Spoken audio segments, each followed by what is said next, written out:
పరిస్థితి ఏంటంటే మేము ఈ 13 జిల్లాలకి సాగునీరు ఇచ్చిన క్రమంలో మేము ఇక్కడ 7 మండలాలు కూడా సర్వం కోల్పోతున్నాం.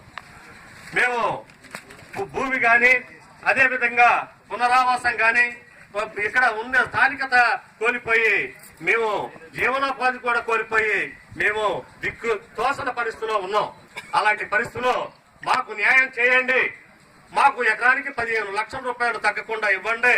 మేము పట్టుసీమ తరహాలో ప్యాకేజీ ఇవ్వని మేము అడగలేదు, కానీ 15 లక్షల రూపాయలు తగ్గకుండా ప్యాకేజీ ఇవ్వండి. అదే విధంగా నిరవస్థలైన ప్రతి కుటుంబానికి కూడా 10 లక్షల రూపాయలు తగ్గకుండా ఇవ్వండి. అదే విధంగా 18 సంవత్సరాలు నిండిన ప్రతి ఒక్కరికి కూడా 10 లక్షల రూపాయలు తగ్గకుండా ఇవ్వండి అని మేము ప్రాధాన్యపడుతున్నాం తప్ప ఈ పోలవరం ప్రాజెక్టుకు మాత్రం మేము వ్యతిరేకులం కాదని, ఎట్టి పరిస్థితుల్లో కూడా మేము నిర్వాసితులకి ఏ విధమైన అండదండలుగా ఉంటారని, ప్రభుత్వం కూడా అండదండంగా ఉంటారని ఇప్పుడు చెప్తున్నారు. తప్పనిసరిగా ప్రభుత్వం అండదండలు కావాలి.